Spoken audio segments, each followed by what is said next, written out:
Hello, welcome back to the Wizard Den. My name is Brian. Today we're going to be speaking on what to do in the beginning as a newbie to the occult. What are the things you're going to want to do? Obviously, you want to evoke spirits, but I am going to ask to refrain from that. There's a reason behind it. Because your self-esteem, your confidence is based on your ability in that field. That is what confidence literally is.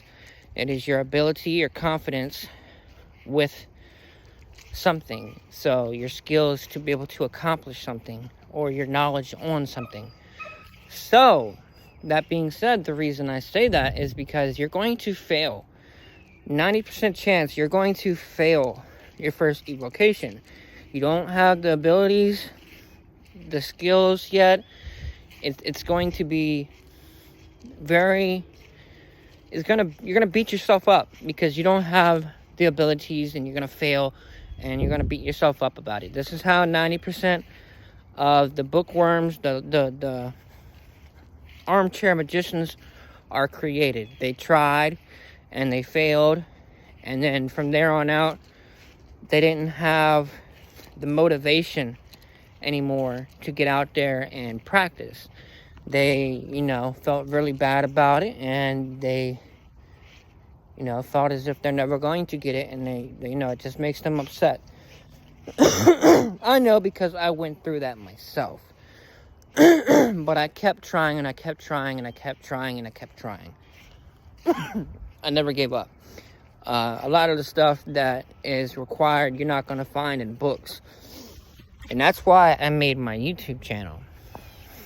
So, what do you want to do in the beginning to build these skills up? Number one, refrain from doing evocation. Find you a regular practice. Start doing regular spells. Regular rituals, like candle rituals, something, silly, and in retrospect it's not silly, but at the time, in the beginning, I thought it was silly, so I imagine that you think it's silly as a beginner. You want to get straight to the meat. You don't want to mess around with the vegetables, you know what I mean, as a child would. You want to get straight to the ice cream. You don't want to eat your vegetables, but the vegetables are the important part. Get you a daily ritual as well. Whether it be the LBRP, or you want to twist it and do a Goetic version or Egyptian version, the middle pillar, or make your own version of it. Whatever you want to do something daily, okay? Try to make it morning and night. Make a part of this meditation. I know in the beginning I thought meditation was hippie shit and it was corny, and I didn't see the purpose in it. Well, there is a purpose. To do an evocation, you need to be able to focus. You also need a silent mind so you can hear the spirit. You might think you have a silent mind because you don't hear anything, but that's not the definition of silent that I'm speaking on. It's hard to explain, okay? But you won't know until you meditate what I mean. So, in order to build up certain skills for evocation, you need to meditate. So just do it. Just do meditations. Also, every day, make imagination and daydreaming a part of your schedule. Now, for this, it can be anything at all.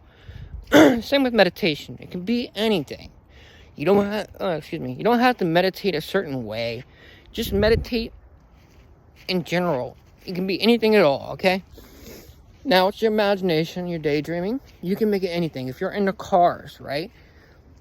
A daydream and imagine a car racing scene where you're trying to escape the police, and you go down a dark alley, and then two cop cars crash into each other, and then the cop's right on your ass, and then you take a corner and he crashes into somebody, and then an assassin's on you, and then you turn around, flip the car around, you 180 into reverse.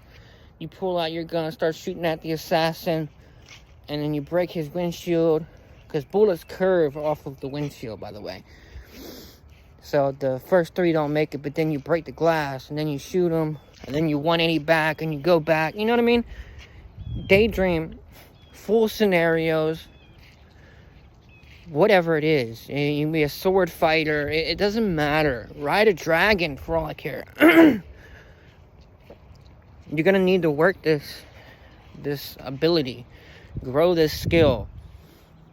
A lot of us have turned that off going into adulthood, but it is a vital skill for magic. And that's because you're going to be tapping into those astral realm abilities, okay? You have to turn back on access to the astral realm, those astral senses, aka your psychic abilities. Now, the only way to properly do that is to go ahead and start using it, okay? Now, that being said, you have, let me go through my list here. You have that, I mean, that's practically everything.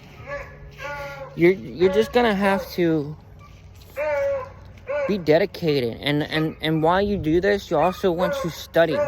Start reading books and get that knowledge and that wisdom underneath your belt.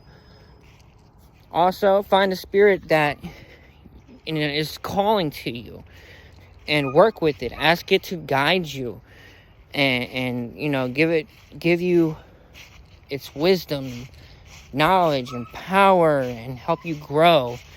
Just ask for guidance and go to it in meditation and just listen. Don't ask questions, just listen, you know? And these things are going to be vital to you in the very beginning. So that's all I have to say about this subject. These are the, you know, top vital things that you're going to need to develop in the beginning.